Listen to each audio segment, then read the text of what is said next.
This is a HeadGum podcast.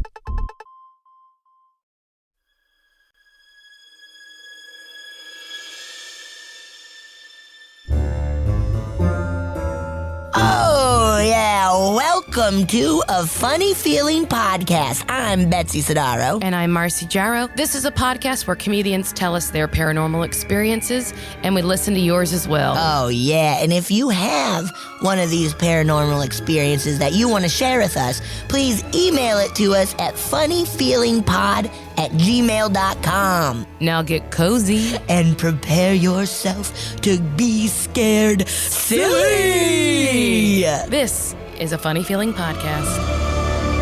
Betsy, I'm very excited about our guest today. Me too. I'm so pumped. And we cannot believe we haven't met in person. It doesn't make sense. It's blowing my mind. I think everyone's going to understand why it doesn't make any sense as soon as we introduce her. Right. Yeah.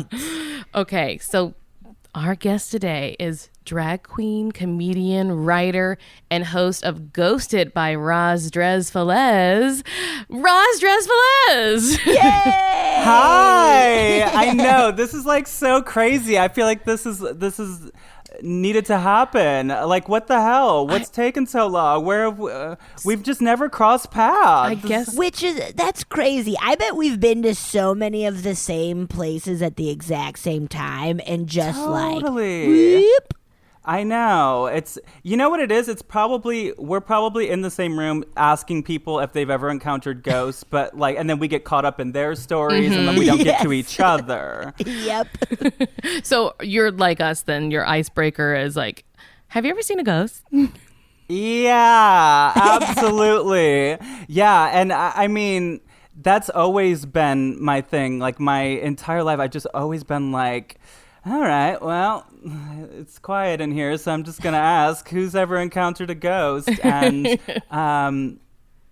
yeah, and it turns out, you know, when I started my podcast, and I'm sure that we can relate on this kind of a thing a lot because we both have on guests that aren't necessarily like paranormal people, you know. We have on like people that's not their entire life. I do have on like people from ghost hunting shows and professionals in the field nowadays, but when I started it, I was living here in Hollywood with all these cool, creative, funky people I know. I was just always asking them, and it turns out like a lot of them have stories. And my favorite TV show was Celebrity Ghost Stories. Oh, yeah. When I first moved to LA, I babysat every Saturday night, and I would watch that after I put the baby to sleep. I love it. If you're like, I love Lisa Rinna, but I want to know what it was like when she had a ghost in her house. It's the show for, and I want to see someone in a ridiculous wig pretending to be Lisa Rinna with a ghost in her house. The reenactments are so good. Mwah, chef's kiss. I want to say amazing. Firuza Balk, one of the best ones. Yes. Oh my God. There's so many good from ones. The Craft. She's the bad Of witch. course. Yeah. But then that show like went off the air, and I'm like, come on, I want to know about celebrities with ghost stories. Yeah. And so that's when I started talking to celebrities about this stuff more, and then started getting all these stories, and then that's what happened. But then then I started to get to a point where I was like, okay, I'm just somebody that likes this stuff. I don't know anything about anything. And then I started to talk to like ghost hunting TV show people, and I started to go on ghost hunts and get kind of connected in that world a little bit and get my own experiences more. And now it's like my entire life is ghosts. I'm obsessed with the whole thing. If it was up to me for the rest of my life, if I could just talk about ghosts with people, I would be so happy. It's my favorite thing ever. Ditto. Do you guys ghost so hunt, fun. or do you go out there and look for trouble on the other side? It's more of a thing that happens after we've been drinking a bit with our friend and fellow podcaster Michael McMillan from Bigfoot Collectors Club. I'll go ghost hunting. Yeah, well, I think Betsy has an app on her phone, but it's never like serious. Like we're never like driving to a location to, like take out one of those EMF reader. We haven't done that yet. Not that we wouldn't. We just have not. We're lazy. Yeah, no, I get it. And listen, I don't like this shit. Like, I like it, but like, I like to hear about it. Yes. That's how I always Yes. feel. I like to hear about it. But then I got to a point where I was just like, you know what? I'm going to do this, but I'm doing it for the content. I'm not doing this because I want to. Ghosts, I'm using you guys. This is a collab. This is business here. So I started going out. I think the first place since the podcast started, I went to this place called the Omen House. Have you ever heard of it? No. No. It's this guy, David Omen, that lives on Cielo Drive. Oh my God. What? Yeah, he lives like, I don't know, 2-3 houses down from where the Sharon Tate murders happened. Whoa. And, you know, that whole area, what's that area? Benedict Canyon? Yeah. Yeah, I think think so. so. Yeah, that whole area is said to be cursed. It's said to like have these. They've had parapsychologists go in there and do all these studies that I don't understand, but they've done studies to basically say whatever's going on here energetically, it's like insane. You know, like with the rock, you know, with the cliffs and I don't know that kind of stuff, but basically there's a lot of funkiness going on in that area. And so he has this house that he opens up to people to ghost hunt at. And he calls it basically like a ghost. It's like a short-term extended stay residency kind of a thing where like they come in and they like there's like a portal or whatever. They come in, they check it out for a while, and then they go out. And so there's like constantly ghosts coming in and out. And Sharon Tate apparently is there. Whoa. So, Sharon Tate. yeah, so I've done a couple of ghost hunts there. That was like the first thing that I started doing, and then I've gotten a little bit of the equipment and stuff. And Yes. and I'm planning a road trip right now where I'm hoping to go to the Stanley Hotel Ooh, yeah. in Colorado. It's so beautiful right now too. I have a friend that was on. I saw Instagram stories of them there, and I was just like, oh, I want to. It's not only is it like spooky and cool, but also it's like what a stunning area. Yeah, summertime in Colorado is unbelievably beautiful. Yeah, so I'm just like, I think I'm getting more brave. Now, I feel the more you talk about this stuff, I'm sure you guys relate on this too, like, you just get a better understanding of what... I'm always like, okay, well, this person's here they've lived to tell about it. Like, it can't be that bad, you know? Yes. Like, what's going That's to happen? true. That is true. So I'm getting more brave, and I will see how brave I am once I get to the Stanley. I mean, you have to tell us about that. Because I'm also going alone. Whoa. I think that's your best shot, though. That is your best shot because sometimes when you're with friends, it gets too giggly, and then it's just like, well, if Right. you're not going to take me serious, then I'm not doing it. So I feel like for the But don't ghost, you want somebody else there with of you? course, I it's what you know. I want. heard it too. Okay, well, let me tell you about that because you do want someone there to be like, you saw that, right? You know, like you Yes. want that validation.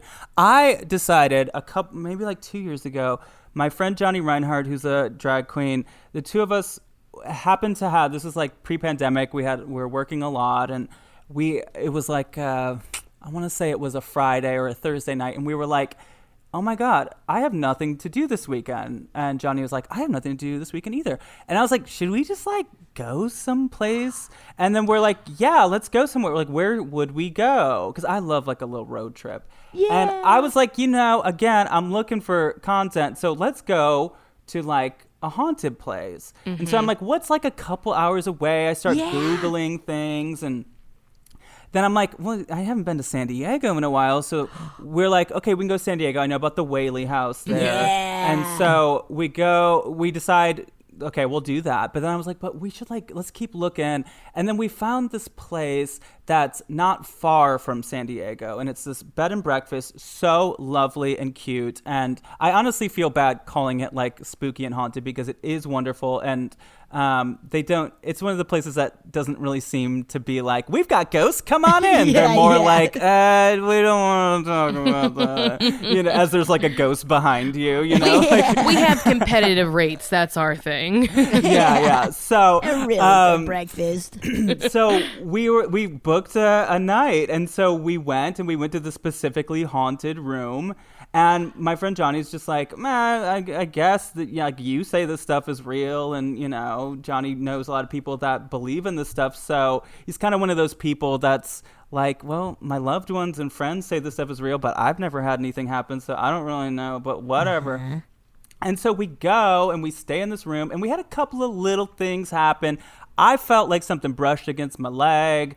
Now again, I have to like take myself out as the investigator that I am and be like, it's not, maybe it's in my head. I already have in my head that this is haunted. So I will put that out there. But I was freaked out. I was on edge the whole time. And Johnny was just like, I'm in a adorable bed and breakfast for the weekend. I don't give a shit. So we had a couple of little things happening, and then it was nighttime, and I'm like, this is going to be great. We're going to stay up all night. Maybe we'll set up a camera. We're going to do like a whole ghost hunt. Yes.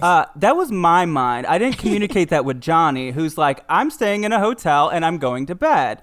And so it's like, 11 p.m. rolls up or whatever, and Johnny's like, okay, good night. And Johnny's also one of these people that like puts things in like the closets and stuff, like unpacks in hotel rooms, which I don't do that. And at this place in particular, I'm not even sure, but I think I might have just kept my shoes on the whole time, even when I was going to bed, because I was like, I am not getting comfortable.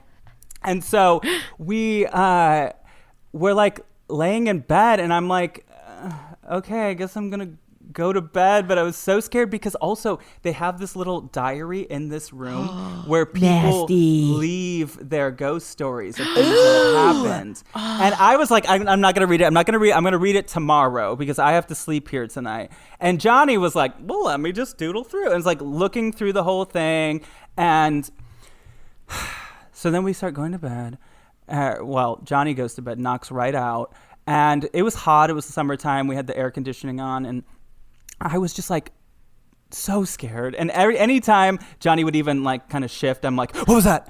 And then he would just be like, it's just me. He was very understanding. He would like get up. He would kind of wake up and be like, it's okay. Are you all right? That kind of thing. Oh. And I'm just sitting here in my head thinking, okay, they said that the breakfast was at like 6 a.m. or something. So I'm like, if I can just get to 6 a.m., I don't even care about sleeping. I just want to get through this. And I started getting more and more scared.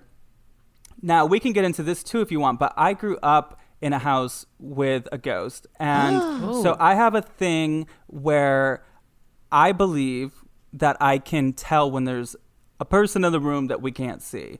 Yeah. I get these feelings, and I can't really explain it other than like a sixth sense. I'm not so good at it that I could charge people money for it, but like I got this skill. And so I started feeling that feeling. And I did not like it, and it went away. And then I'm like, okay, we're fine. And then I would feel it like come and go a little bit as this night was going on. And so I decided I have the sheets and blankets over my head, which I've never even done in real life. But I was just like, I don't know what else to do. So I have it over my head, and it was so hot. And finally, I start feeling what I would explain as someone taking their hand and putting it underneath the blanket and just kind of like peeling it off, not pulling it, not, in the movies you see like they pull it off, which does happen, it seems a lot, where they pull it from the feet.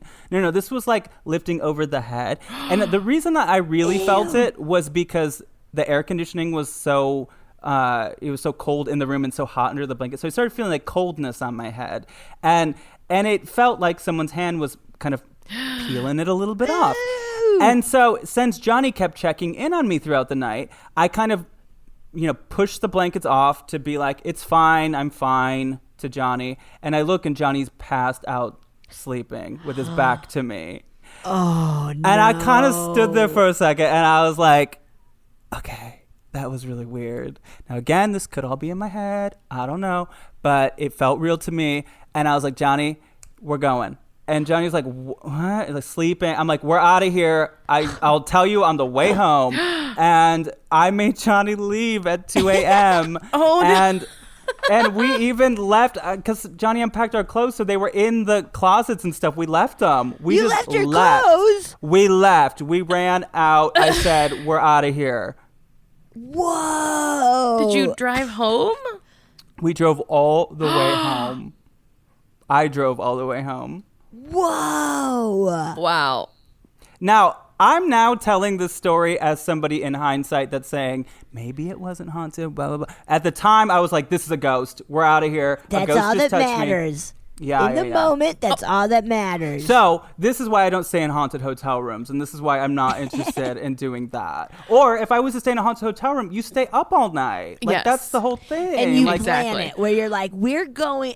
I feel the only way I could handle it is kind of make it a party. Yes. You know, of just like, Yes. I'm staying up all night, just getting a little wild Yes. and looking for ghosts. Yes. Exactly. I gotta say, your friend's very patient though, because for you to Good friends. And we're still friends somehow after Oh, that. good. because you went there and you were like, yes, ghosts, I want them. And then the moment you got them, you're like, we have to drive and leave it all, burn it down. I know. I'm awful. I realize this. It's just so But funny though. I assumed, and this was this is my fault. I assumed that Johnny wanted to stay up all night and ghost times Right. and try to communicate or whatever. And you know, so, yeah. it's hard to You find gotta people really to, yeah. lay it out. You It's hard to gotta find really lay it people to out travel with anyway, and much less when you're like, okay, I want to travel and also the paranormal is a big part of it. Because people take it differently. Like some people are not, like even people who think they're into it, like they're, you know, there's different levels of what you're willing to do to get the True. spookies. Totally. True. And I've become friends with Amy Bruni, who hosts the show Kindred Spirits. And Yes. she's lovely. And she wrote a really good book about her experiences with paranormal that came out during the pandemic. And she actually has a travel company where Ooh. it's all about going to paranormal destinations. Oh my God. And that's like the whole thing is like you sign up for that and they do like seminars and they have people from those paranormal shows. And yeah, that's like the whole point. Wow. It's called Strange Escape. Shout out to Amy Bruni. She's Ooh. awesome. She's That one sounds fun. she's one of my like favorite investigators because she's like, you can tell she's a cool person.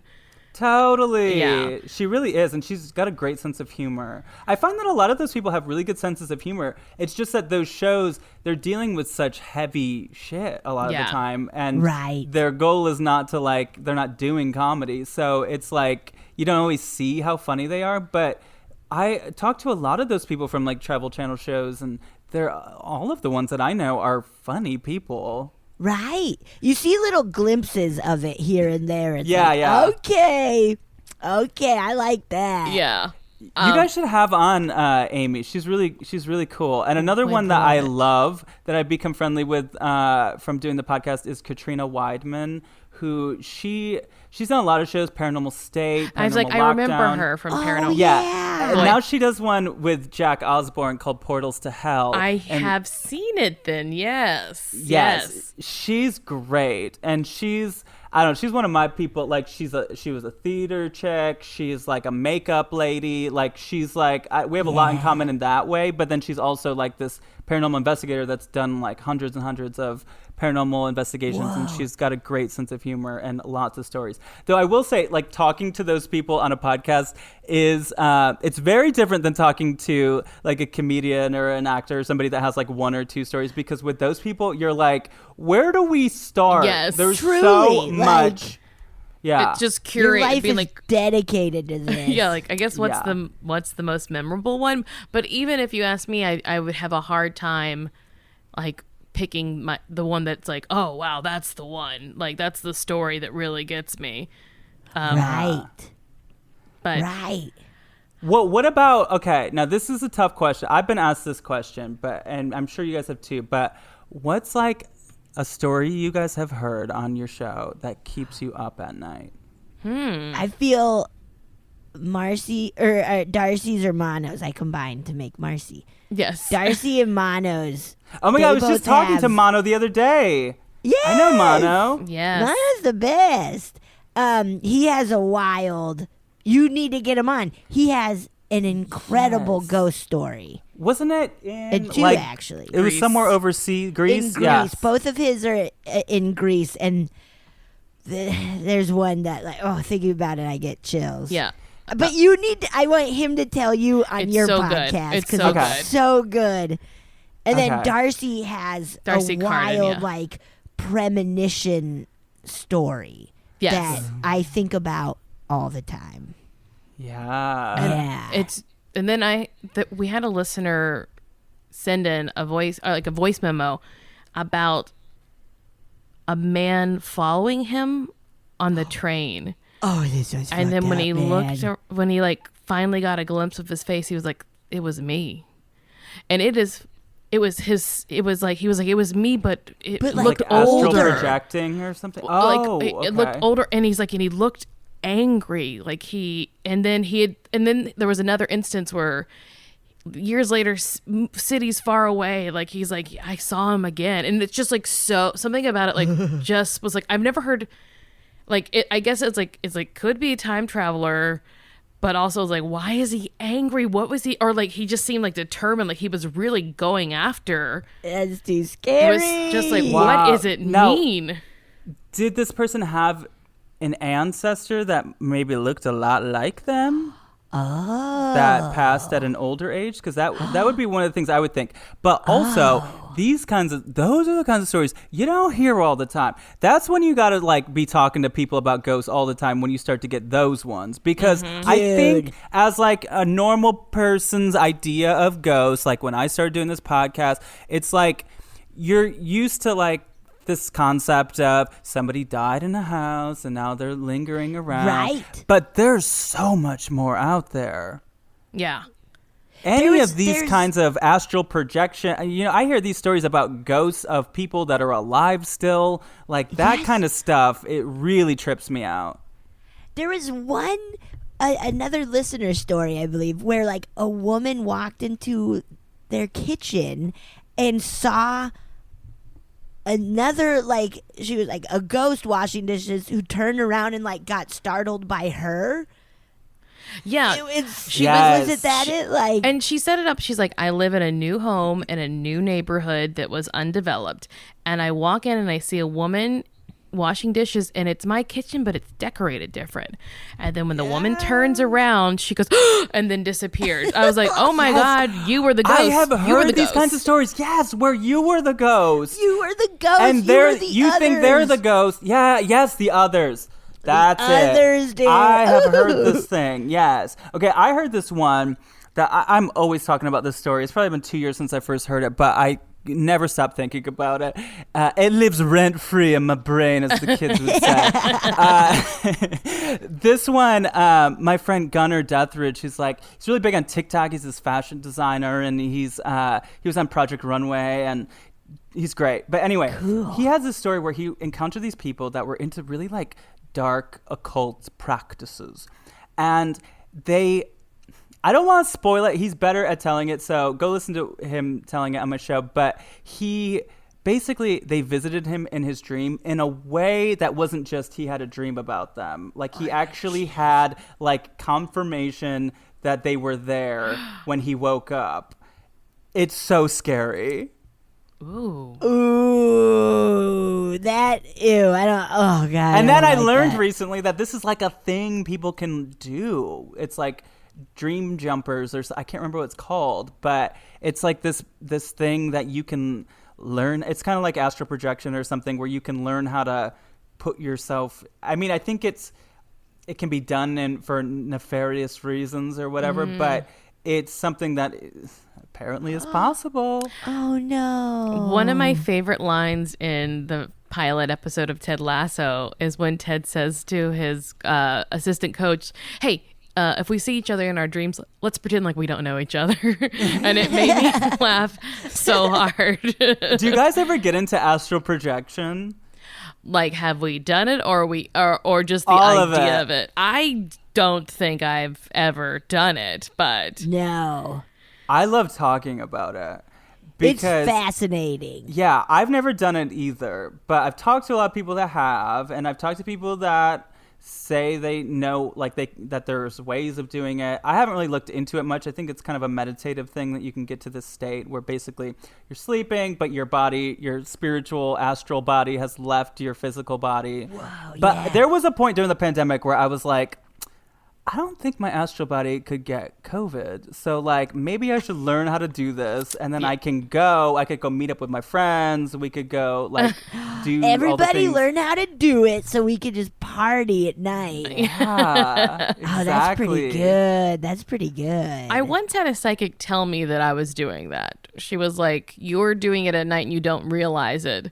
She's like, "But you should not do it because you don't know what you're like." It's like, she was like, "You're going out and you're healing people, but it's exhausting you and you don't even know that you're doing it." So I just slept with amethyst under my bed.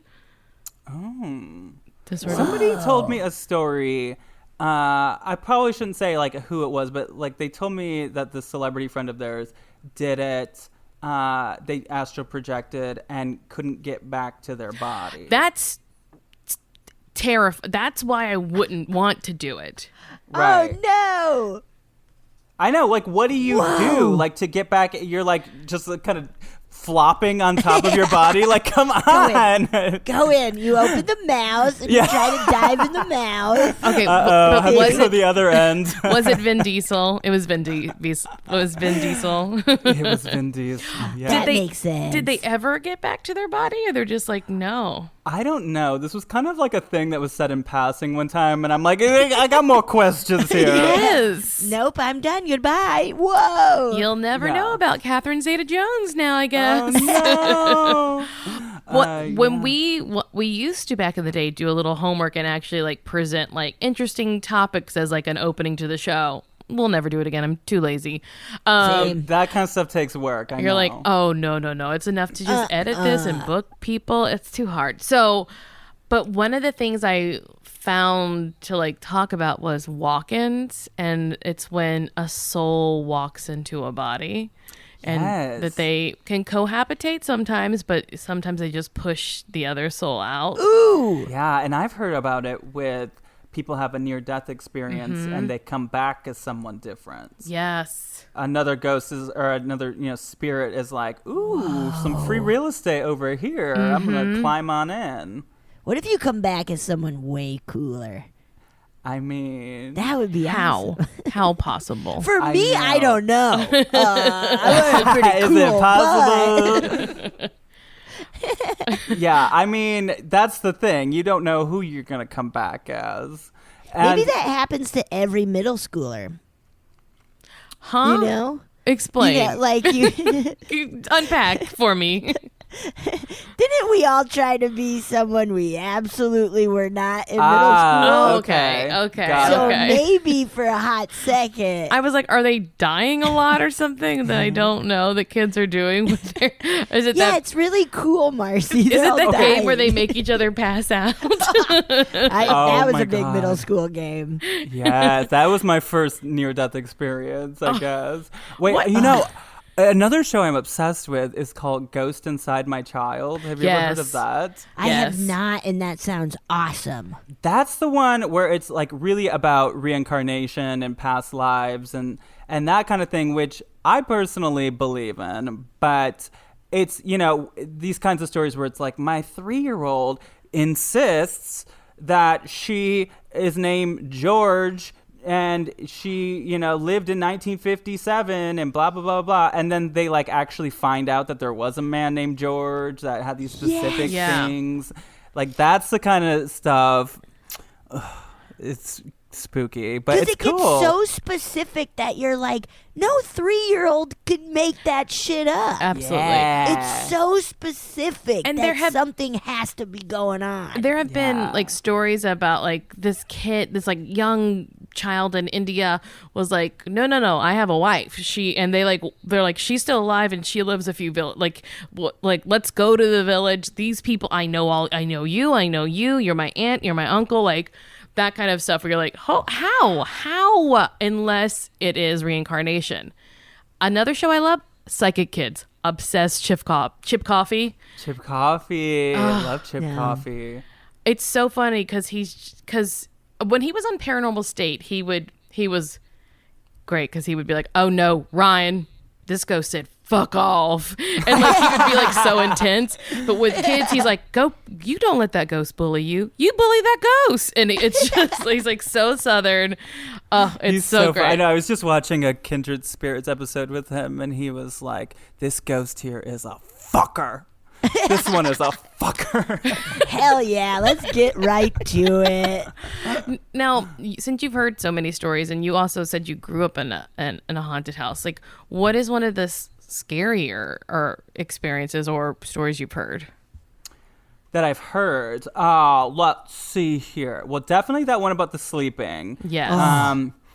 God, at this point, I've heard so many. Now, one of the best days of my life was I got to sit down with my idol, Cassandra Peterson, a.k.a. Elvira, Mistress of the Dark. Oh, my God. She did a celebrity ghost story, and hers is about how she lived in this house that, like, decade after decade had, like, these crazy, horrific things happening, and it was very, like, American Horror Story Season 1, like that kind of house in the Hollywood Hills,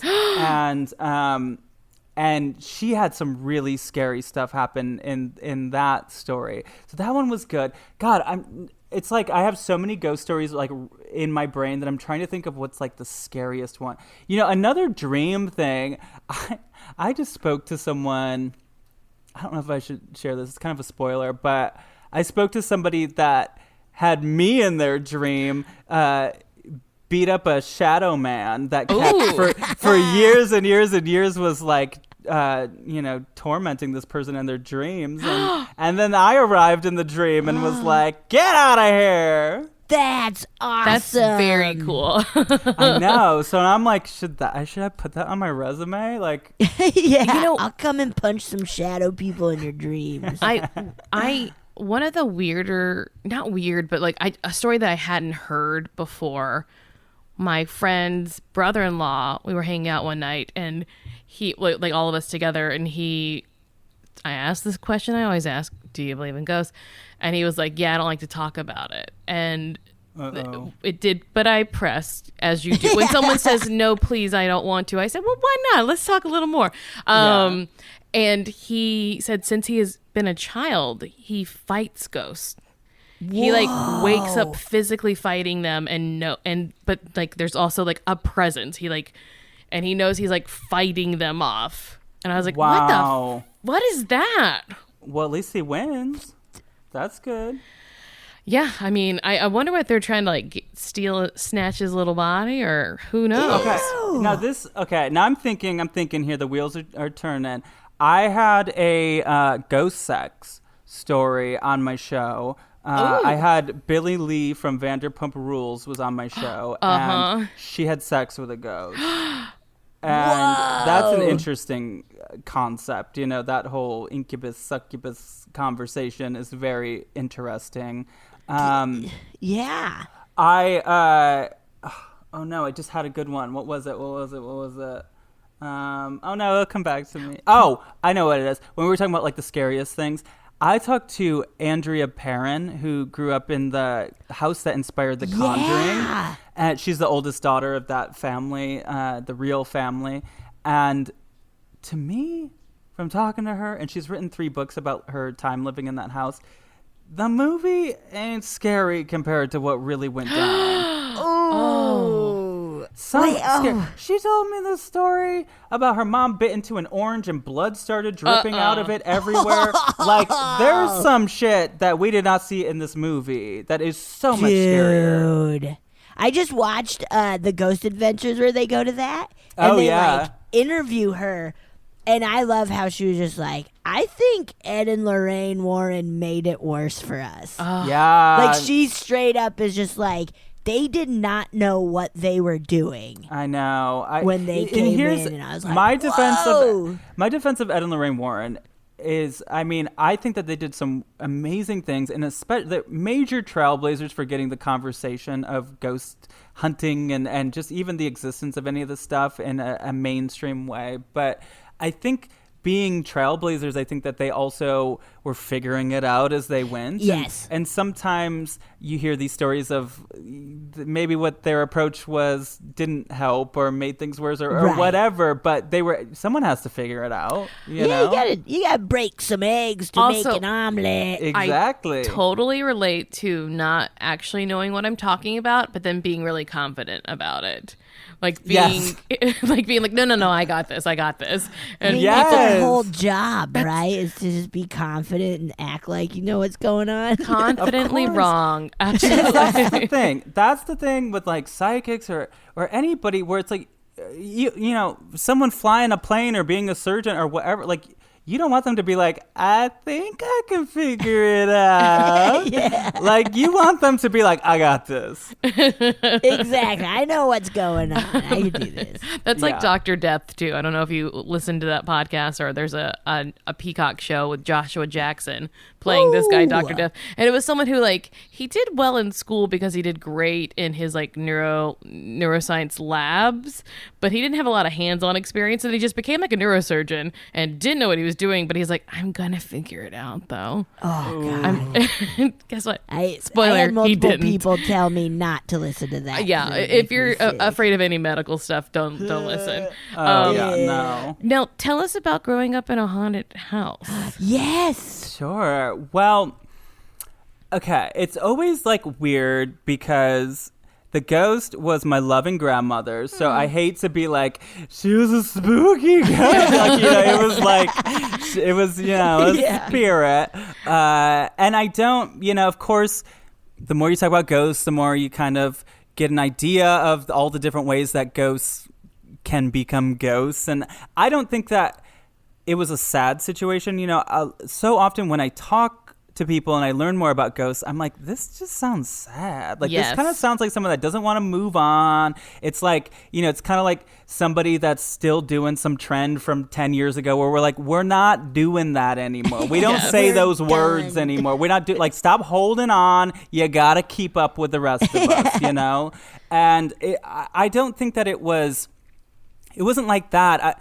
My interpretation of her in my house was that she was targeting me, I think, because I was 5 when she passed. And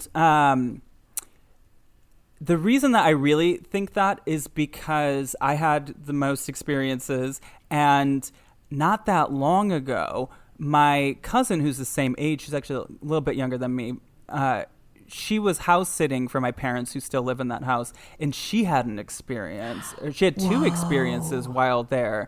And so I just have this idea that since we were so young when she died, she and my cousins and siblings are older, that she really wanted to like be like, hey, I'm your grandma too, or what, you know, something like that.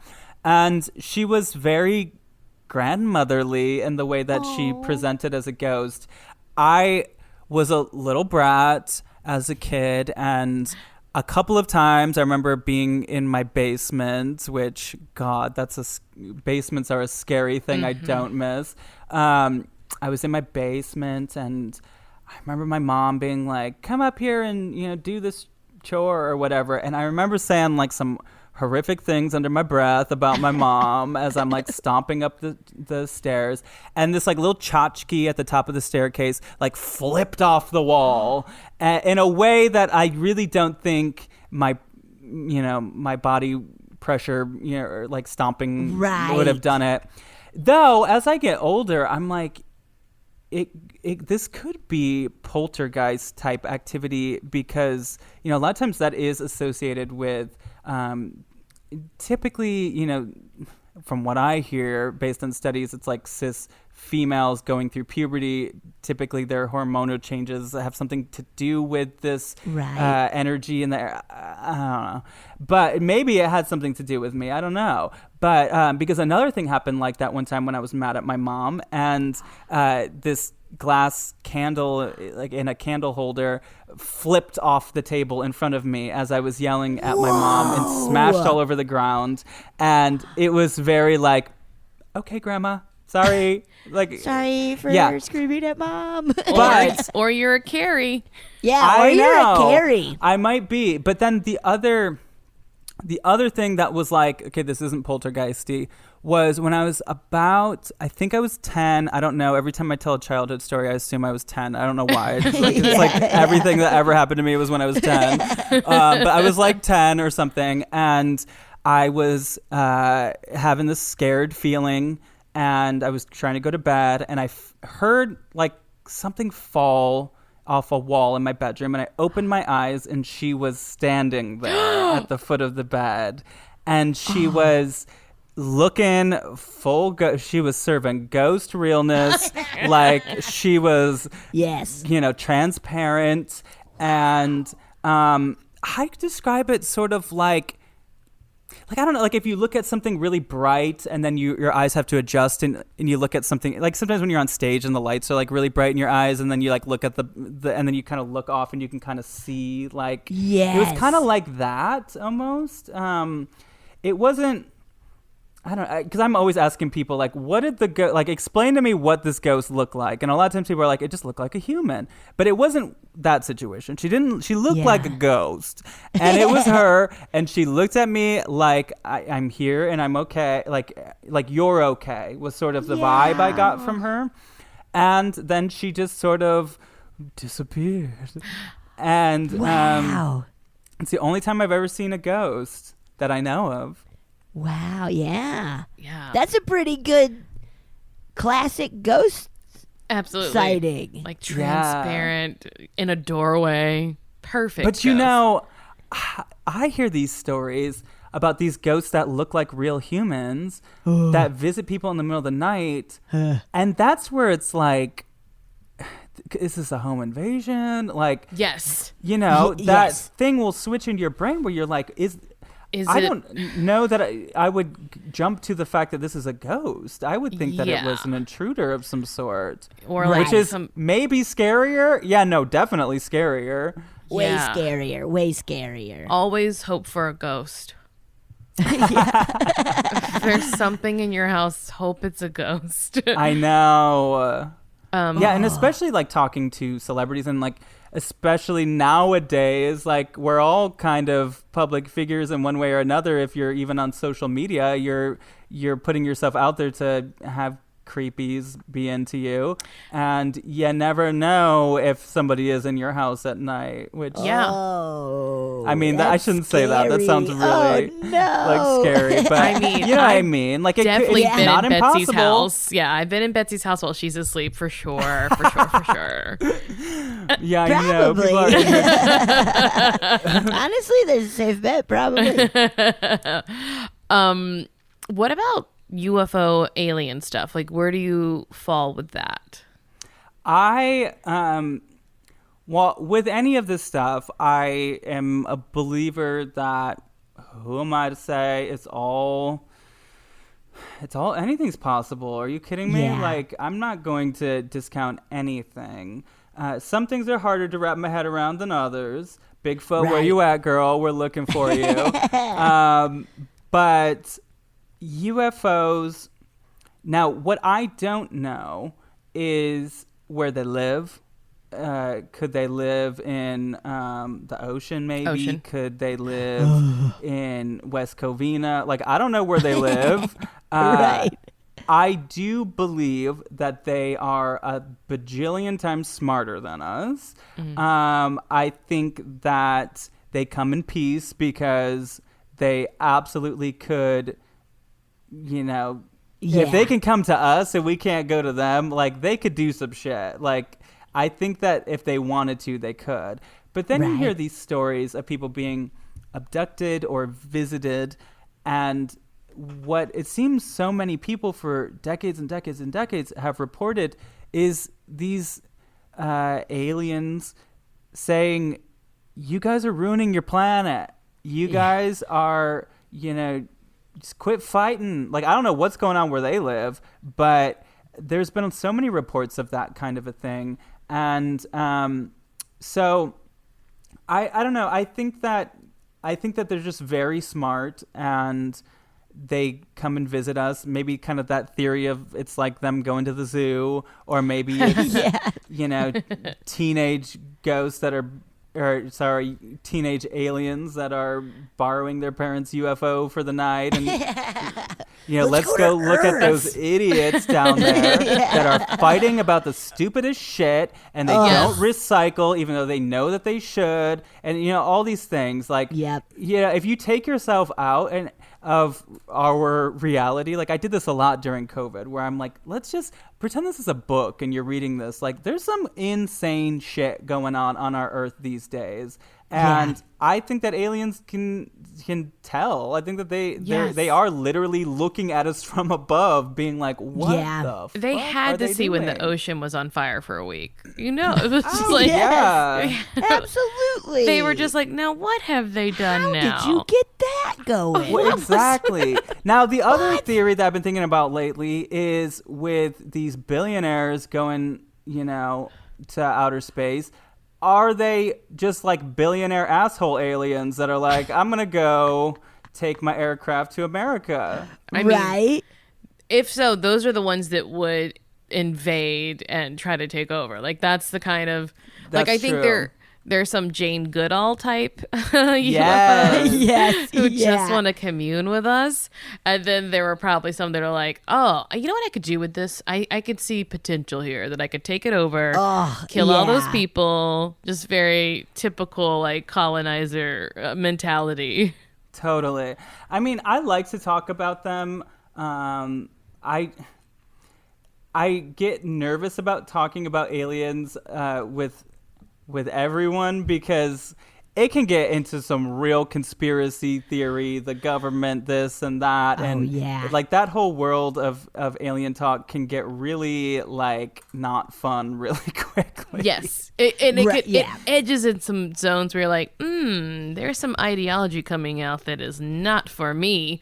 Right. Yes. However, I do think that if you're talking to a complete stranger and you say, I believe in ghosts versus I believe in UFOs actually is a little less crazy, because we're like, Isn't that documentation. weird? Yeah. It's like, There's so much proof.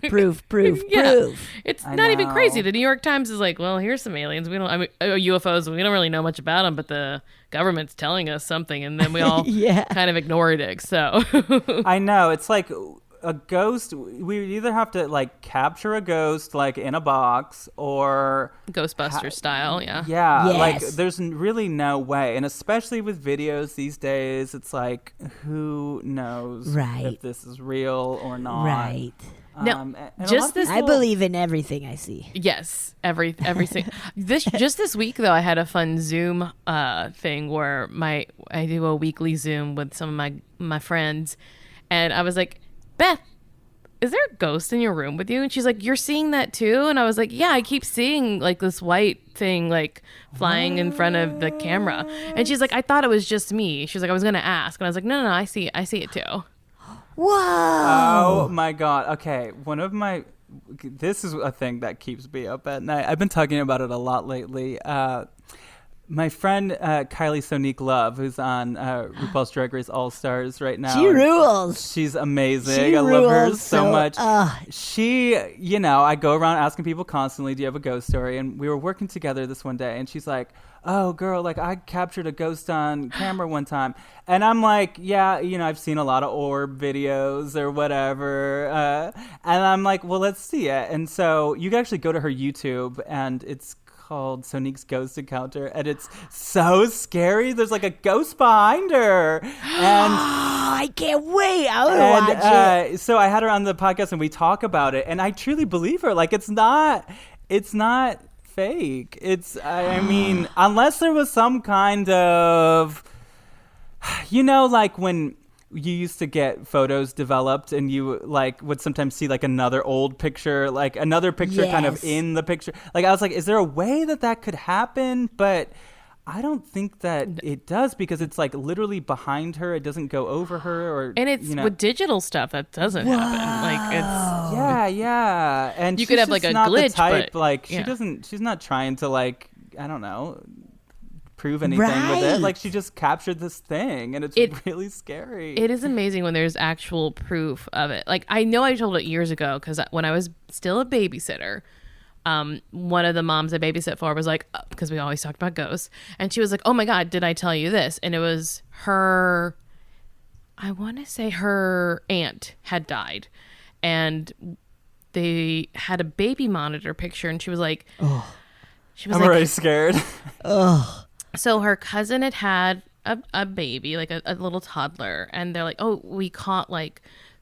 It looks like someone is in bed with the baby. And she showed me the picture, and I'm like looking, and I was like, okay. I see the baby. I see like the baby's face. And she's like, no, that's not the baby. The baby's to the right. I was like, oh my God, that's a woman's face. Like it's a woman in bed. And she's like, yes, they think it's my aunt. Wait, this is a house that you were babysitting at? The woman I was babysitting for was like, oh my God, Marcia, you have to see this picture. And she showed me the picture that her cousin had sent taking It a was baby from the monitor. cousin. And she was just like, and I was like, well, that I truly didn't even see the baby first, because the baby's just a smaller little lump next to it. Next to the, and she's like, yeah, that's a full woman. That's a woman. That's not a child. That's a woman. And there's a little baby next to her. Well, every time I go ghost hunting, I'm always like, I gotta get me a ghost picture. So I'm like snapping away, but I'm like, what if I did see one like right in front of me in a picture? Like, what do you do? Yeah, like, what would you do? I would just throw my phone right at wherever that ghost was and run. But Yep. I recently had something like that where I got a little weird glowing squiggly on my camera in an allegedly haunted place, and you know, nowadays you can just see instantly. It's not like the Right. old days where you had to get it developed. And it was just kind of, I don't know, it was weird, but I don't know if it was something, you know, so many of these things can be explained away. And when I go ghost hunting, I I have to make sure I don't have on rhinestones, which can be hard for me to do because, you know, if any light hits the rhinestone, Right. it appears to be a ghost when you, you know, take a picture of it. So That's so funny. Just the idea that Cher has caught so many ghosts. Cher's yeah. like, oh, She there's goes all the time. like, Everywhere she Cher, goes. it's your outfit, Cher. Yeah. So that was at Casita del Campo in Silver Lake, which is sort of like I love my it home away from home. And I do a lot of these drag queen, like we do like drag queens that do Golden Girls, you know, like we do episodes of Golden Girls and like different Yes. sitcoms and different like campy shows in this basement. And a lot of my friends that I've worked with down there say that they've had these paranormal experiences, which personally I never have, but I definitely believe, and I don't like being there by myself. And there are documented reasons why people believe that it could be haunted. There have been deaths there. And so I do live shows there now. And I've had psychics come in and we try to find things on stage. And Awesome. yeah, so maybe one day we'll find something. It'll happen. Yeah. Do you have any other story you would like us to hear before we listen to a listener story? Oh my gosh. And if you think of it later, that's totally fine too.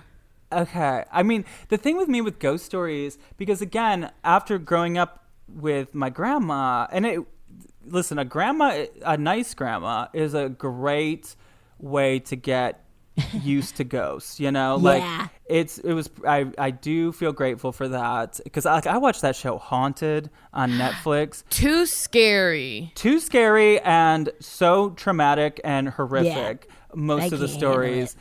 And I luckily had a very nice ghost that kind of, again, let me know, like I started to get this like sixth sense feeling. And so I've had that kind of a thing happen. I do have a belief that ghosts sometimes are like, ooh, that person can speak our language, or that person. Yes. Like if I wanted to make myself known, I could go to that person. And so I have had a lot of experiences like that, but not really great stories. It's just a lot of like, I went to that place and I felt something, or that kind of a thing. Is there one time that you really remember like walking into a place and being like, Yeah, well, this feels bad? I feel that at a couple of places here in LA. I just don't like the vibe. But then sometimes I'm like, is it because of the people too? Like, I don't know. Right. But I did find myself in the elevator at the Cecil Hotel one time. And that, now again, I have to be, a responsible investigator and say, I already have in my brain that this is like generations of fucked up shit have happened here. So I need to, not to look at it more objective. But one night this was like that time period when that was just like only us LA weirdos really knew about the Cecil. It was like before it became like a huge thing. I mean, and people on the internet, and of course, but I was with a friend and we were like, let's just like go in there and see what happens. And we like went in and we went into the elevator and we rode the elevator up and walked around a couple of floors until we finally got busted. But I just did not like the energy there. Yeah. Now, again, it could be for a lot of reasons, but I've also had on an exorcist on my podcast, R.H. Davis, she's written books, or she wrote a book called Sister of Darkness that's about her life as an exorcist.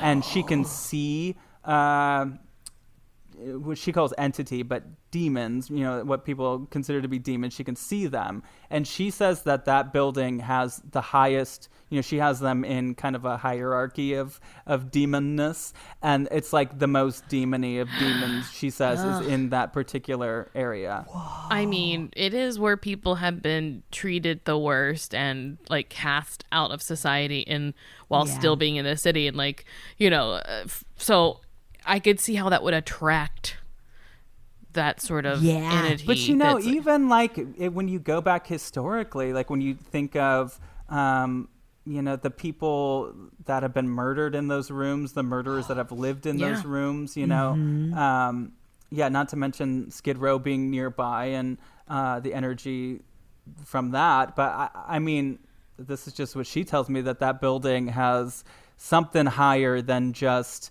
people, human beings in it. Oh, I got chills. Ooh. Too scary. Ugh. Too scary. Demons. Ugh. The dark side of the paranormal. Demons. And how dare this Cecil like change? Remember they like tried to change it to look kind of like a Best Western. Wasn't it on Stay on Main? Yeah, stay on Main. That's it. Where it's just like, fuck off, you guys. How dare you? How dare you? You've made your money. Close it up. We're it bulldozing it. I know. It's like she's trying to reinvent herself. Like, don't Google me. It's like it's one of these people with like a terrible past that's like, I'm rebranding. It's like, we'll Google you in 5 minutes and you're canceled. Nice try. Well, if you have time, would you like to listen to one of our listeners' stories? Yeah. Of course. Okay, Yeah. I'm gonna pull it up. Hi, my name is Jamie, and I have a story that is definitely going to make Betsy say, ew. I'm sorry if this is kind of long, but here we go. When I was a kid, we lived in a little old farmhouse. I think it was 1800s old, but I could be making that up. I'm probably making that up. Anyway, my sister and I shared a bedroom, and my brother shared the room next door. In our room, we had not one, but 2 nightlights. Hers was right beside her bed on her nightstand, but I asked my mom to put mine near our closet. It was a Raggedy Ann and Andy nightlight, which in retrospect is creepy enough by itself, but that's not really part of the story. What's important is that it was actually pretty bright, so the room was never pitch black or anything. For years, years, I would wake up in the middle of the night with that awful, awful feeling that something was in the room. I'm not sure if it was sleep paralysis or if I was too scared to move. I was young, like 7, 8, 9, 10, whatever, but it was terrifying. It was a whole body kind of terrifying. First, I'd get this lump in my throat that felt like I couldn't swallow. After a few agonizing minutes, it would migrate to my chest and feel heavy, like real pressure, something pushing down on my chest. And if I opened my eyes, I knew what I was going to see, or sort of see. I got glasses in 3rd grade, and that changed the game. But anyway, there would be a tall, dark, misty figure just in the middle of the room, just standing there. No face or recognizable body or features, but just this massive floor-to-ceiling dark being, for lack of a better word, between my bed and my sister's bed. It was cloaked or something, I think. It was stationary too, but seemed to like radiate darkness. And keep in mind, the room is dimly lit, not pitch black. It was absolutely dreadful. I hated it. And sometimes I knew it was coming. Like, I'd wake up out of a dead sleep and stare at the closet door to make sure it was shut.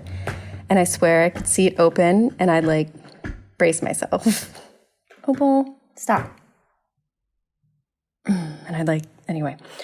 Sometimes I got brave and bolted for the door and would crawl into my parents' bed. They didn't really have a room. It was more like the landing for the 2nd floor. So it was like out the door, whoop, in bed, safe. Another sign that it was coming was a recurring dream that I would have. And I haven't had this dream for, 25 years. But I can still picture it and feel it. And it basically went like this. Something's coming for me. I need to hide. I'll hide here. No, it'll find me. I'll go here. No, it'll find me. I'll go here. And maybe the 3rd or 4th hiding place was a cabinet in a room that I could get into because a wizard shrunk me down so I could fit. Crazy. Anyway, I'd wake up and I'd always experience this thing in our room then. I don't remember talking about it, honestly, with my siblings or parents back then, but I was recently talking about it to my sister, and she shared her own story. She didn't experience what I did, but she did see a full-body apparition one time. Her bed actually faced the door to our room, and my dad's side of the bed was directly outside our door. And one night, she saw a man get out of bed on my dad's side and walk to the bathroom. He was wearing a long nightgown and a sleep cap, like the night before Christmas shit. And that was it. She said it was freaky, but it only happened one time, and she never told anyone either. Anyway, back to my thing. At some point, that whole experience stopped, but then something else slightly less terrifying, but still creepy, would happen. I used to feel something sit on my bed, down by my feet. We had a cat named Maggie who sweetly, very sweetly divided her time between me and my sister, but usually slept with her at night. So I would get excited and be like, yay, Maggie's coming with me for the night, and set up to pet her before realizing, nope, she's still on my sister's bed. I can see her. It was eerie. Honestly, the whole 2nd floor of that house gave me bad vibes. I hated being upstairs alone, and I always ran down the stairs because it felt like I was being chased, even in broad daylight. But yeah, sorry I had to stop in the middle of my story to yell at my cat. But yeah, there's my spooky story. Cue the ew. Ew! Ew, double ew. You had me ew at an old farmhouse from the 1800s. That's Right. nasty. Why does everything have to happen at night? First of all, I hate that. I want to sleep without anything bothering me whatsoever. Right? But oh my god. First of all, the thing about like somebody sitting on your bed, anytime I hear that, I hate that. Especially when like they say you can see like an imprint. Yes. Which, if I was a ghost, I would like that because, like the imprint is always going to be wider than you. And so like maybe they'll be like, ooh, this ghost has a juicy ass. Like, what is going on? Big ass ghost. Yes. Big spirit. I might enjoy that as a ghost. But then my other thing I was thinking about is like, I can't see anything without contacts or glasses on. And so like waking up and see, like, I wouldn't be able to see that if there was a man or a misty figure in my bedroom. Right. But the scary, I mean, it's all scary, but like she said the figure was like the room was dimly lit and the figure was like radiating darkness. Yes. So- I know about this. Like darker than like the blackness of it is so black that it's, you know, it's otherworldly. Yeah. That is so scary. It always makes me think of the djinn. Yeah. Ooh. The mysterious djinn. And that's how they're described, as like darker than dark or almost staticky looking.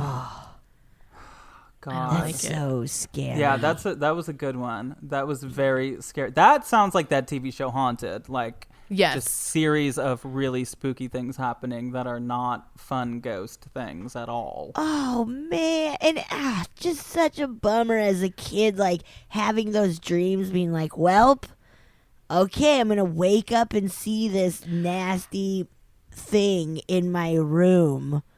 Oh, that's such a bummer. Oh, well, actually, this did just remind me of one of my stories.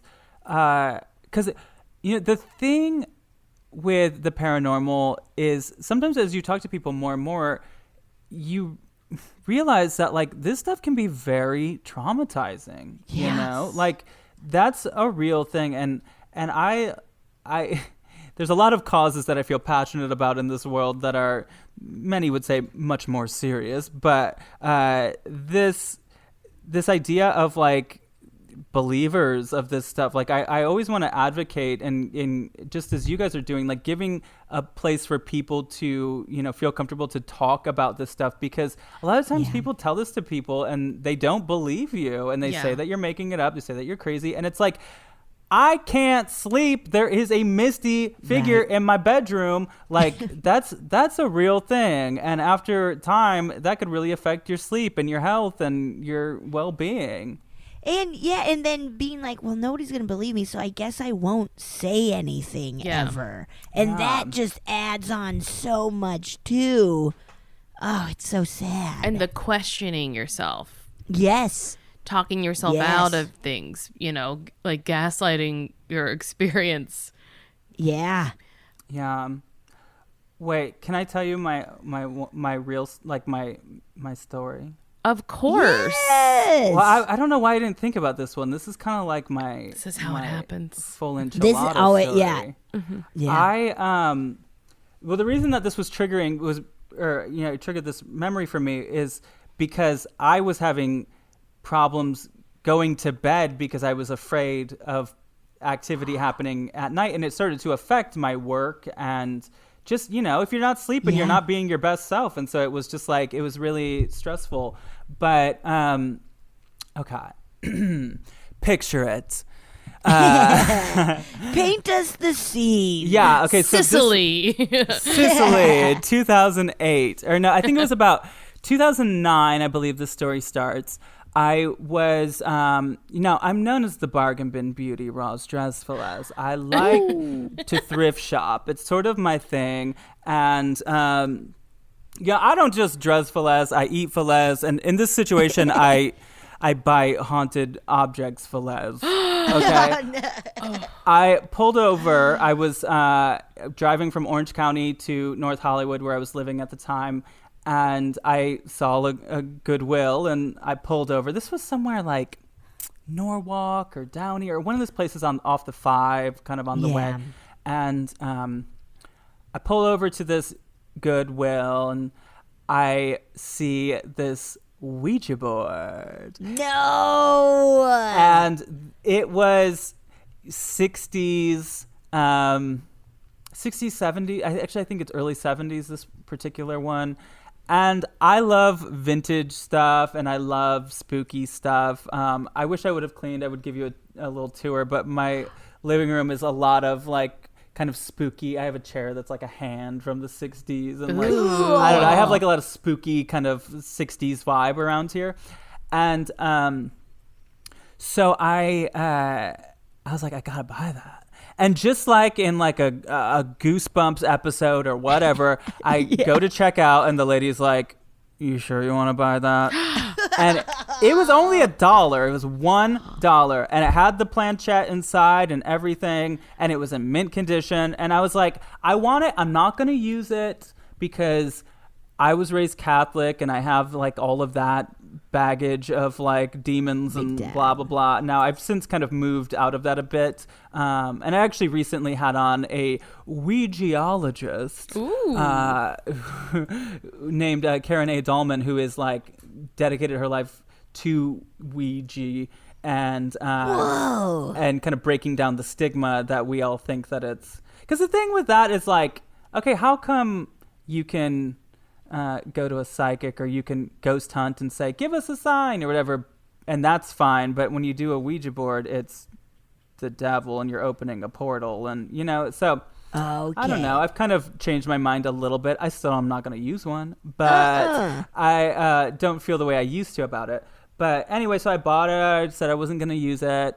And I put it in the corner of my bedroom, which I was in a studio, so, you know, like kitchen, bedroom, living room, whatever. Put it in the corner, and now I'm trying to remember the exact events, but I think the first thing that happened was this gentleman that I was friendly with at the time was over, and he was like in the kitchen area, and he was like looking at the ceiling. I'm like, what are you doing? And he was like, it sounds like something's leaking, like just like a drop. You know, like, yeah. But he's like, I don't know, it stopped. And I was like, this is so weird because I was hearing that tonight as well. I just didn't want to say anything.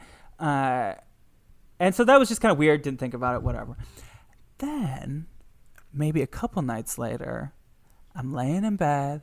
It's hot. I had the window open. I'm on one side of the room. The window's on the other side of the room. It's open. And my Ouija board is on the ground. And I'm sleeping. My back is to the window. Okay, so I'm facing the wall in my bed. Behind me on the other side of the room would be the window. And I hear somebody outside, one floor below me, kind of... and just like scuffling on the pavement. But it seemed like they were doing like the length of my apartment, just kind of back and forth. And now... the building I lived in particular attracted a lot of sketchy characters, and I don't know if somebody was down there just... I assume maybe they're smoking or they're, I don't know, waiting on somebody. I don't know what they were doing, but they were... Oh, sorry, I'm getting sirens coming by. Should I... No, it's I okay. wait?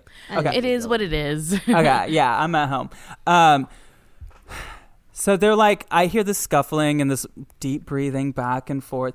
And again, I'm just thinking it's a human, whatever. Well, then, I hear the breathing and it starts to get a little louder. And I notice that I'm not hearing the pavement scuffling. And it's as if the is going up to my level. No! And all of a sudden, I'm hearing the really loud, but this time I'm hearing my carpet scuffling. No. And my back is not, you know, I'm not facing this. And I'm like, what the fuck is going on? And I'm hearing the scuffling coming closer,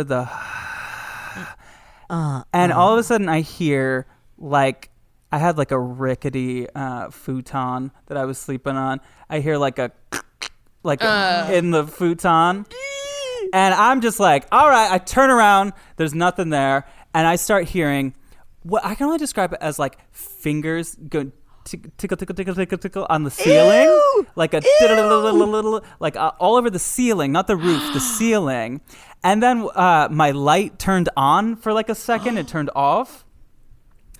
And that's the first night where I was like, this is the Ouija board. Because I had lived there for maybe 6 months or something at this time. And nothing had happened. I'm like, this is the Ouija board.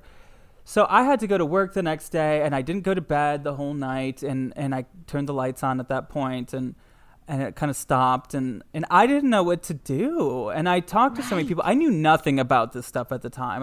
I liked this stuff, but I didn't know anything about it. And I talked to so many people that said, you got to burn it, or you got to give it to a friend, or you have to, people kept telling me all these different things. And then I would hear, no, don't burn it, because now the demon is now attached to you and you can't get rid of the object. And then a friend gave me protective stones, and I found a rosary, and I'm like, you know what? I'm going to put all of it in there. I'm just going to put it all in the box. I put that box, the Ouija box, in a box in my closet. I bury it deep, and it kind of stopped.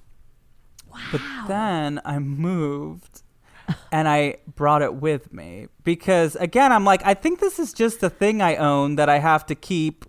Well, you made your own. You made a Dybbuk box, is what you did. I guess so. Like, I'm like, I don't know.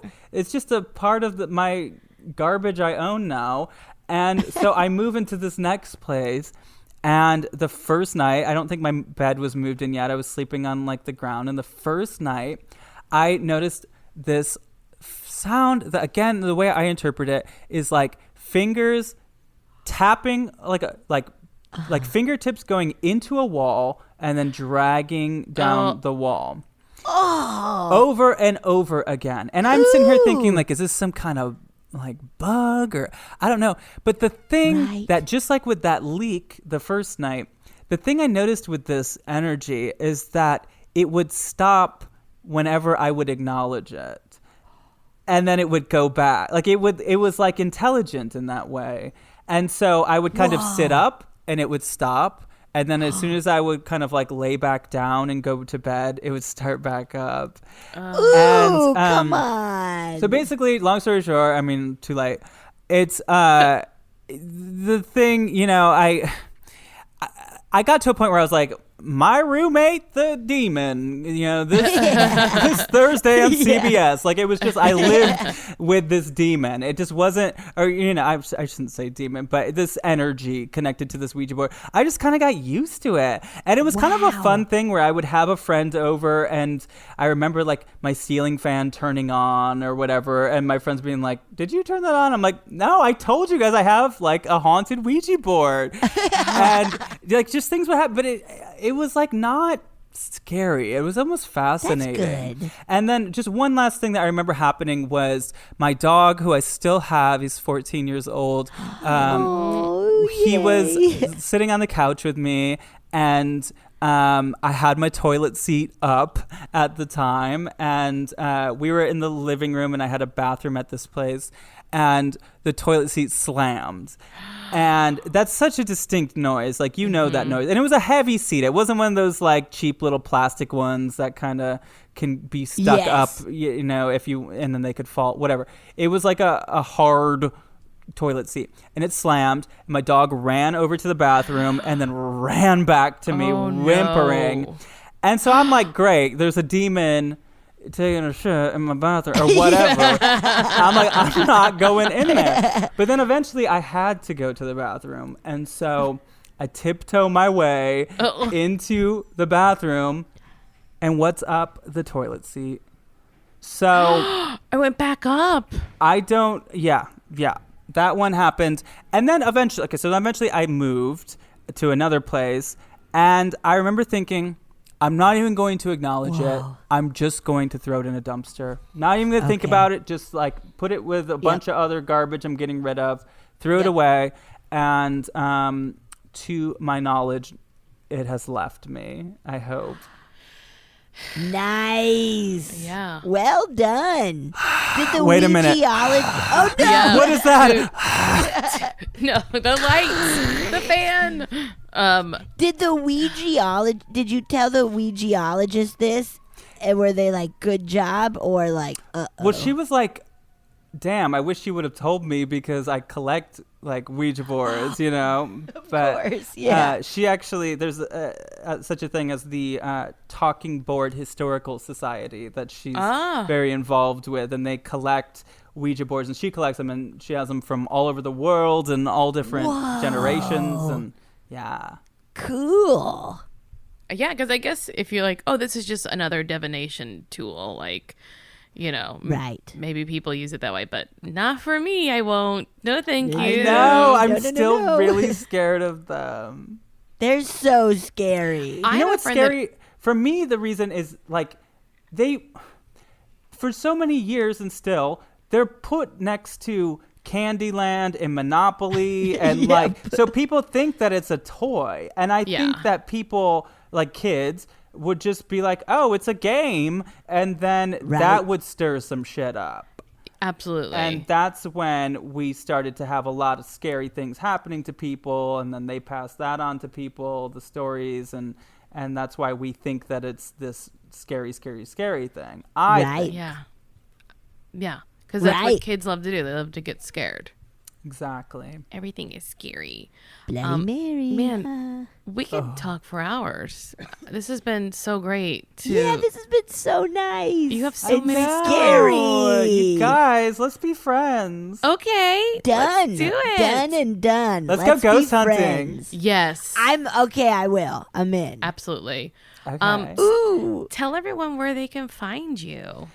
Well, my podcast is called Ghosted! Exclamation point by Drezfalez, and you can find it wherever you get podcasts. And just like with you guys, the great thing about ghost stories on a podcast is that they don't really like have a shelf life, like a story is good to go for a long time. So people can always go back and listen to the stories. Now, of course, some of the intros and stuff to these shows, if you don't want to hear about early COVID, I don't blame you.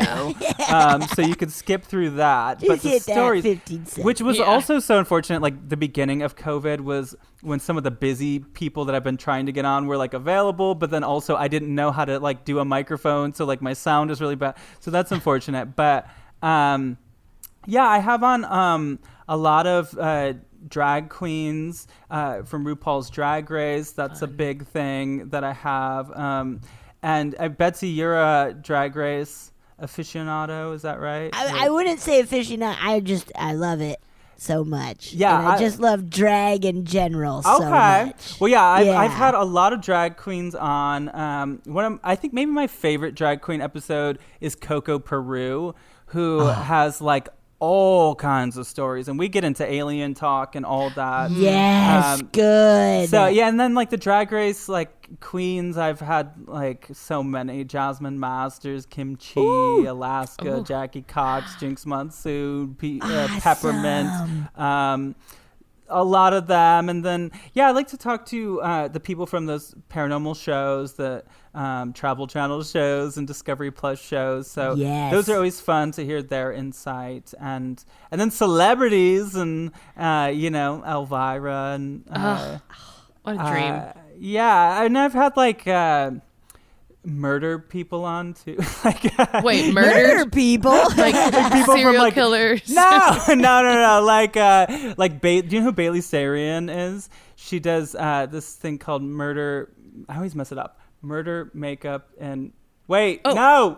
I know that there's somebody listening that's like, damn it, you're screwing it up. She puts on makeup. She's like gorgeous at makeup, and she tells like murder stories on YouTube. She's huge. So it's like That's fun to awesome. talk to people like that, or like Karen Kilgara from My Favorite Murder has been on. And Yes. so I always find that there's like a lot of people that like murder and the paranormal, or they like, I shouldn't say murder. We say true crime. I guess Yes. it's better than saying murder people. Sorry. Murder people. So yeah, I try to have a variety of different voices, and it's interesting to hear all different kinds of people's interpretations of this stuff and their experiences. And I that's how we form ideas about this stuff, is from this anecdotal evidence of hearing people's hearing their experiences, or going out and having experiences of our own. Ghosty hunting. Yeah.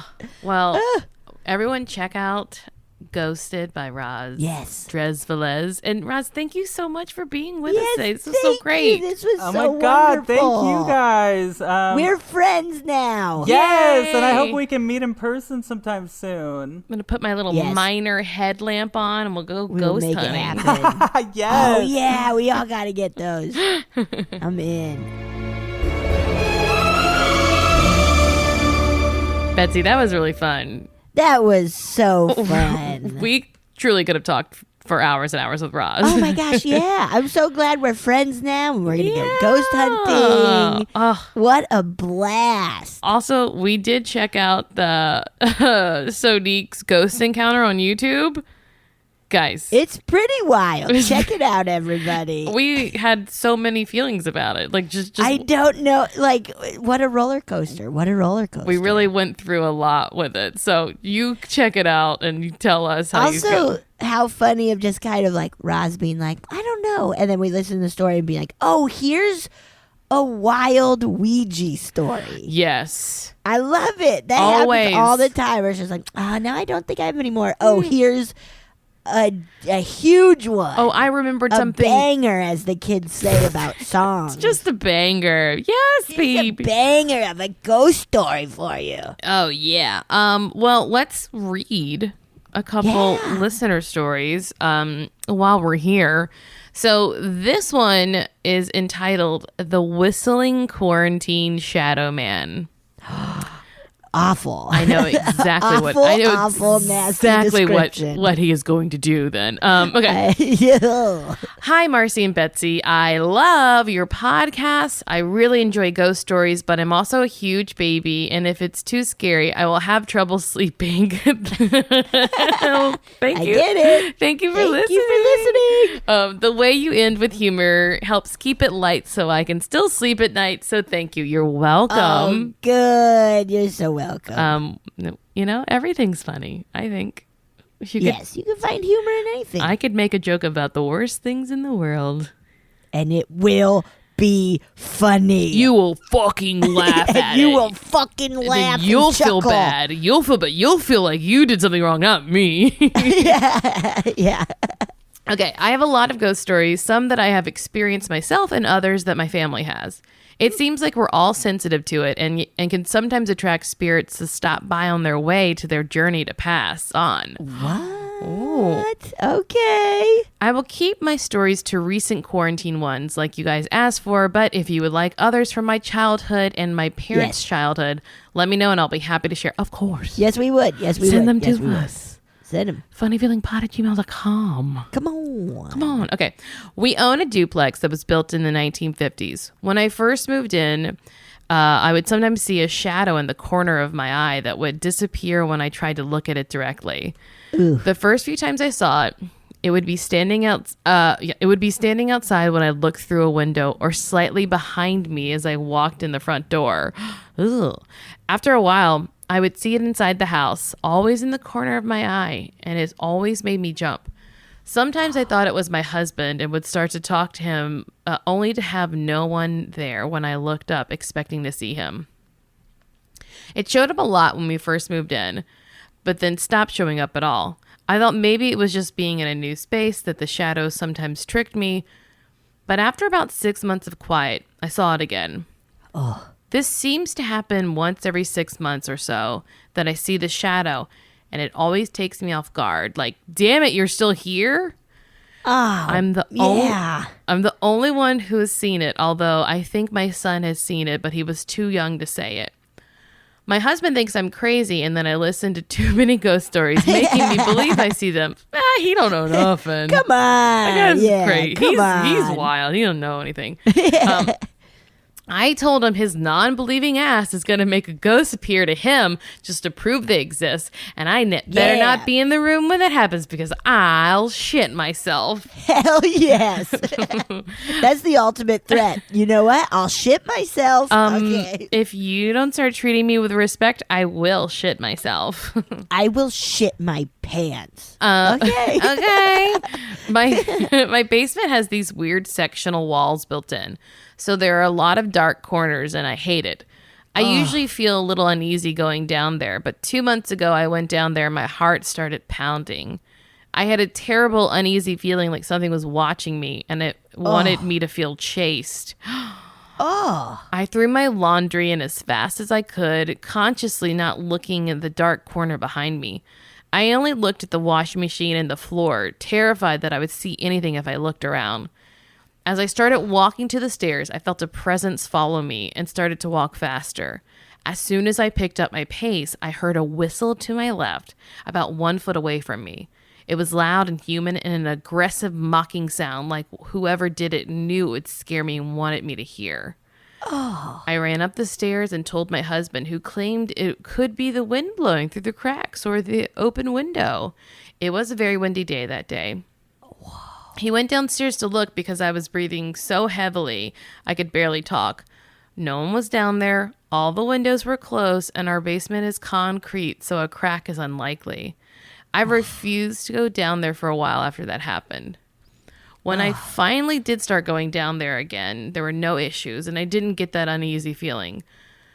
I thought maybe it was just the wind, and I was in an anxious mood that day. My 2-year-old son has a weird and cute obsession with laundry. He likes to go down with me and watch me pour the soap in and helps me press the button to start the wash.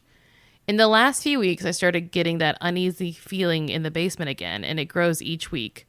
I would feel this pull to look in the back corner, and while I never saw anything, it felt like something was standing in the corner looking back at me. Ew. Call Nasty. 911. Call 911. Marcy just fainted. Oh, I swooned. Oh, God. Yipes. There have been a couple of times when I would just sit there for a long moment staring at that corner. My heart would start to race and everything around me would seem muffled and blurred as I just stared in that corner, feeling like I was making eye contact with someone. You're flirting with this ghost and leading them on. Just try a wink and a lip lick. Yeah. Slurp a derp. When I take my son down with me, I don't look back there because I don't want him to feel my stress. But every time we go down there, he will lean over my shoulder to look in that corner and has a concerned look on his face. My sister comes to watch my son while I'm at work, while I work from home. And last week, we all went down to the basement together to switch the laundry per my son's request. As we walked down, he looked in that corner again and said to my sister, "He always looks back there." She said, "Yeah, he does. So do I." What? Oh, sorry. No. I'm sorry. As we walked down, he looked in that corner again, and I said to my sister, "He always looks back there." She said, "Yeah, he does. So do I." Ew. I asked if she felt something was back there, and she said yes. I asked if it feels like she's going to see someone standing there when she looked, and she said, "Yep, now stop it. I don't want to look there anymore." My sister is very sensitive to that stuff, and I could tell she was feeling uneasy talking about it while being down there. I tried to talk to her about it a bit more upstairs, but she kept her answers short, and I dropped it.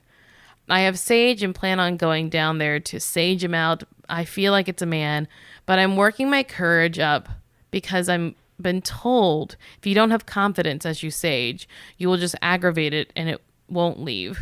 Oh. It feels like it takes him weeks to build up his energy to do something really creepy, like whistle or show himself as a shadow. Ew. Then it diminishes, making me think it's gone, but his energy builds back up to scare us again. Right. My upstairs tenant used to work from home alone before COVID, and she had mentioned hearing something moving boxes above her. There's nothing up there besides maybe a small attic space that we never go in, and other weird noises like moving downstairs when we are all gone. Oh, no. I don't know if it's normal that ghosts, I don't know if that is normal of ghosts, that their energy in our dimension can grow and fade. I'm hoping so, and it's not a weird demon entity doing it. Why I have a a ghost put a piece of hair in my mouth. Ew, very spooky. Honestly, disgusting. Any insight or suggestions would be great. I'll end this on a cute but also creepy story that happened last year. I searched online to see if anyone died in my house, and it said no one had. But a tenant who had lived there for a while passed away several years ago. The guy ended up being really cool and made a discovery at the medical college nearby. So I fell into an internet hole of reading about his accomplishments. Wow. Told my husband about it and then went about my day. The next week, a letter was delivered to my house addressed to the guy I had just researched. No. I had never received mail to him before or since. It was like he was saying hi and thanking me for honoring his spirit. I should clarify that the mail was junk mail, not actual written letter. That would be frightening. I hope you enjoyed these. Let me know if you would like to hear others. Again, I really love your podcast and hope you're hanging in there with everything going on right now. Cheers, Katie from Wisconsin. Katie from Wisconsin. Ooh. I don't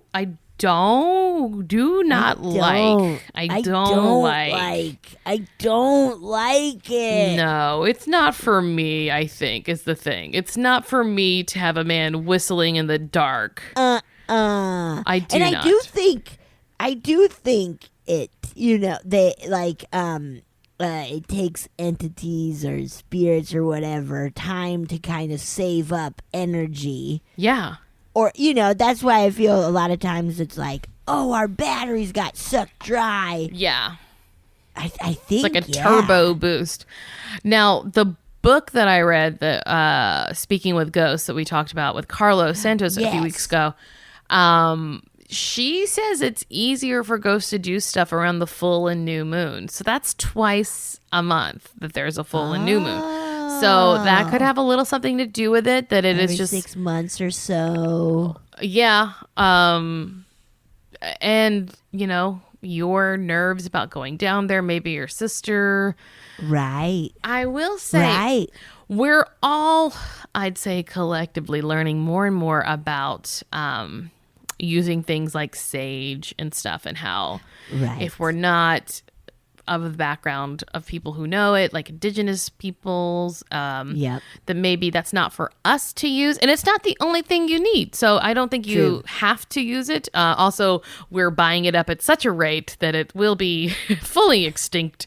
So we can find other things to do, especially if we don't really know a lot about it and how to use it. It's not like Lysol, Right. So I think it's just a straight up ghost. I don't think it's a demon. Right. I think you could just ask it to move on. Yeah. Or please just don't bother me. Yeah. Maybe. Yeah. This is my space. I don't like you being... I'm MySpace Tom. Yeah, I am. This is Tom from MySpace. This is my top 8 friends. You have to have me in your top 9 or whatever you it was. You have to. Wow. No, that's good advice, Marcy. I like that. Yeah, I think, just maybe consider adding a light over there. Oh, yeah. Something. Just kind of open it up. How about... add a really cool arcade video game. Beep, beep, beep, beep. Well, then all of a sudden that's going to start making so much noise in the middle of the night. Playing. Never mind. You don't need that. Yeah, but I think what are the plants that get pests out, like rosemary, lavender, mint, some of that stuff. You can put a little something over there. Yeah. But just say, hey, guy, it's my place. Hey, my guy. Nuh-uh.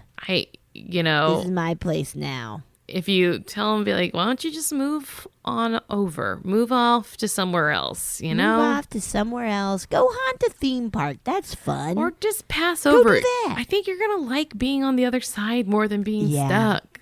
Yeah. True. But just like you would with any other annoying man, you just tell them to their face.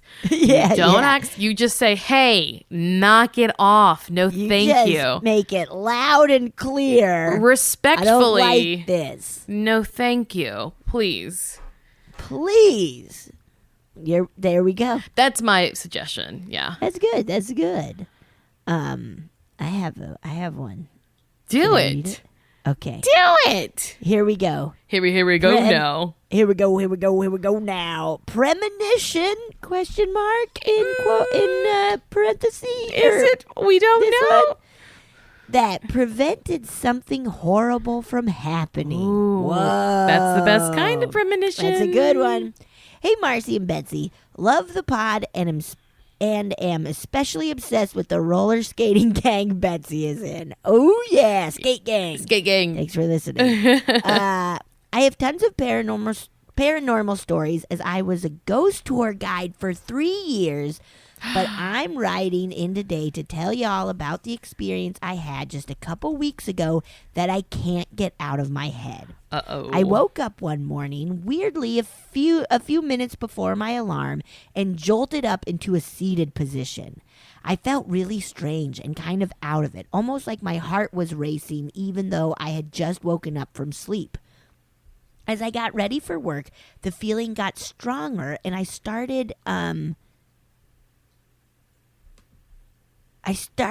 feeling really worried about my health. Definitely went down. Does birth control cause blood clots, and what do they feel like? Well, Wow. they do. So, Do they? they can. does? Yeah, I have a Okay. friend who had a stroke when she was 19. Oh, God. Oh, my God. Just don't smoke. Don't smoke while you're on them. That's the main thing. Don't smoke while you're on them. Okay. Betsy, don't. Sorry. Are you looking it up? No. Kristen's here. Sorry, hold on. Okay. Google rabbit hole. I woke up my partner and he assured me it was probably just anxiety. I struggle with anxiety and depression, but said if I kept feeling this way, I should take a day off to go to the doctor. I was still worried on my hour-long drive to work and called my partner to calm me down. He spoke to me until he had to clock in and did breathing exercises with me and had me put on some calming music. What a That's nice so nice. guy. I thanked him for the help and said I was going to drive like a grandma the rest of the way to work because I didn't want my anxiety or whatever this weird feeling is to affect my driving or cause a crash. That's very nice. I get in the slow lane. I go exactly the speed limit and am extra cautious while I continue on my way to work. I start to calm down more, but within 5 minutes of my destination, something awful happens. Right before I go through an intersection where I had the right-of-way, a car runs through a stop sign, crossing right in front of me. I slam on the brakes as hard as I can, but still collide with the other car. The front of my car slams into the back passenger side door of their car. We pull over, call the cops, and exchange info. The woman in the other car admits fault, saying that she was late for work and was rushing to drop her 2 kids off at their grandparents' before going in. Her 2 kids were in car seats, Jesus. in the back seat. I didn't see them initially because her car windows were very tinted. We confirm with the cops that no one is harmed, and they give us a report and leave. But both of our cars are drivable. I then get back in my car, sat there stunned for a few minutes, and noticed that the weird feeling had subsided. I call my partner, tell him what happened, and we both freak out. How the hell did my body know from the time I woke up at 5:30 that at 7:30 I would get into a car accident? I know it's bad, but sometimes I speed on that road. If I had been speeding when I had collided with the woman's car, I could have potentially seriously injured her 2 kids or worse. Everyone I've told just chalked it up to women's intuition, but this feels way more serious than that. What do y'all think about all this? I can't stop thinking about it and would love some other opinions. Thanks for the great podcast. Love, Becca. Whoa, dude. Well, here's the thing. Why isn't women's intuition paranormal? I mean, what is it? We don't know. Yeah, if it were just like, oh, it's, like, it's just what women, like, well, if we can do it and men can't do it, then, like, what is that? Is right. that, like, something's up. it's not like you could pay closer attention so you know that later that's still in my book, paranormal. Right, exactly. Ooh, I think so. Yeah, you knew something was up, and how wild to be like, okay, I'm gonna just not speed like I usually do. Holy shit! That is. My other thought was, Betsy, that if you had been speeding the whole time, you wouldn't have hit them because you'd be far ahead. You're just like blast right. That's very true. Like you would have been like a mile before this person, but maybe Yes. someone else would have hit them. We don't know. Right. Or maybe that woman needed that to happen that day for some sort of life event, or we never know. Yeah, we don't what know. if this collision stopped a bigger collision from happening? Or just a kind of wake-up call in Or life. a wake-up call to be like, oh, shoot, yeah, maybe I should not blast through a stop sign. Yeah, or who knows? Who knows? But I do think it was something telling I you do to too. change the day for you, for sure. I do, too, of just like, hey, chill out in some way. Something is weird. Yes. Be on your toes. Which is just fascinating. Something is weird beyond your toes. Something is weird beyond your toes. Yes, these were great. These are so good. Thank you all for sending them in. Keep them coming. They Please rule. do. You rule. And Yeah. buckle up, bitches, because it's about to be spooky season. Woo! September, here we come. Ow, ow, ow. Ow. Bye-bye. Goodbye. Oh, yeah! Thank you so much for listening to A Funny Feeling. If you have a paranormal experience that you would like to share, please send us a voice memo, or you can email us just a letter at funnyfeelingpod@gmail.com. I'm Marcy. I'm Betsy, and don't shit your pants!